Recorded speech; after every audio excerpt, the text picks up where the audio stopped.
Saya Cahya Safitri. Perkenalkan, nama saya Azira Zawa Firman. Perkenalkan, nama saya Sri Andriani. Kami dari kelompok 3 ingin mempersembahkan video kami yang berjudul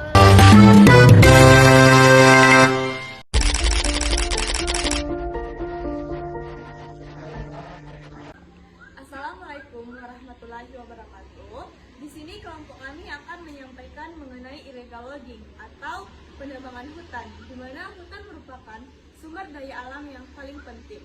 Hutan berfungsi sebagai paru-paru dunia, penyerapan karbon, tempat habitatnya flora dan fauna, serta hutan berfungsi sebagai penyangga kehidupan manusia. Namun, hutan sekarang mengalami ancaman yang serius, yaitu berupa illegal logging, yang memberikan dampak bagi lingkungan dan juga kehidupan manusia. Baiklah, di sini saya akan menjelaskan tentang pengertian illegal logging secara umum. Pengertian illegal logging menurut Undang-Undang Nomor 18 Tahun 2013 dan Ruang Lingkup Illegal Logging. Illegal logging adalah kegiatan penebangan, pengangkutan, pengelolaan, hingga perdagangan kayu tanpa izin dari pihak yang berwenang.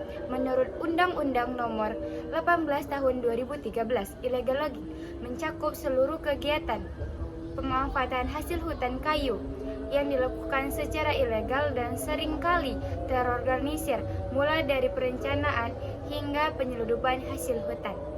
Saya akan menjelaskan tentang pengaturan hukum dan juga sanksi pidana. Dalam aspek hukum, illegal logging diatur dalam Undang-Undang Nomor 41 Tahun 1999 tentang kehutanan dan Undang-Undang Nomor 18 Tahun 2013 tentang pencegahan dan pemberantasan perusakan hutan.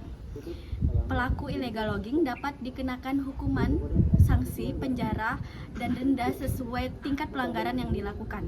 Oleh karena itu, penebangan liar merupakan tindakan yang melanggar hukum dan harus ditindak secara tegas. analisis dari perspektif Pancasila, suara dan dampak pada satwa. Sila pertama, ketuhanan yang Maha Esa melanggar amanah Tuhan karena hutan adalah ciptaan dan karunia yang wajib dijaga, bukan dirusak untuk keuntungan pribadi. Pada sila kedua, kemanusiaan yang adil dan beradab menimbulkan penderitaan bagi masyarakat luas akibat bencana alam hingga menguntungkan segelintir pihak. Pada sila ketiga, persatuan Indonesia, hutan adalah kekayaan bersama bangsa. Kerusakan merugikan kepentingan nasional dan dapat memicu konflik sosial. Sila keempat, rakyat yang dipimpin hikmah kebijaksanaan menunjukkan lemahnya pengawasan dan penegakan hukum, serta dapat mengurangi kepercayaan masyarakat terhadap negara. Pada sila kelima, keadilan sosial bagi seluruh rakyat Indonesia, memanfaatkan hutan tidak merata, keuntungan hanya dinikmati sebagian orang, sedangkan dampak buruknya dirasakan semua orang. Dari analisis perspektif Islam, yang pertama itu Islam memandang hutan sebagai amanah Allah. Manusia berperan sebagai khalifah di bumi yang wajib menjaga dan melestarikan alam, bukan merusaknya. Menurut Al-Quran Surat Al-A'raf ayat 56, secara tegas melanggar segala bentuk kerusakan di bumi setelah alam diperbaiki.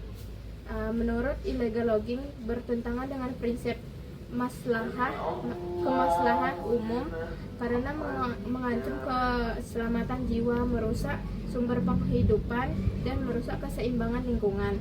Dalam hukum Islam, pembuatan ini termasuk jarimah takzir yang dapat dikenai sanksi untuk memberi efek jerah.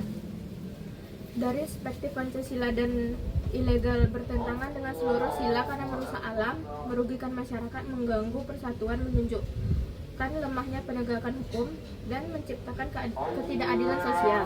Dari perspektif Islam itu, manusia merupakan khalifah bumi yang wajib menjaga lingkungan. Oleh karena itu, illegal logging termasuk perbuatan yang bertentangan dengan ajaran Islam karena menimbulkan kerusakan dan menghilangkan kemaslahatan umum.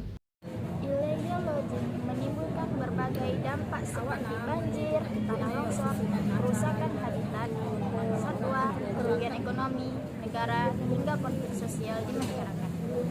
Penyebabnya antara lain lemahnya pengawasan, tingginya permintaan kayu, dan faktor ekonomi masyarakat. masyarakat.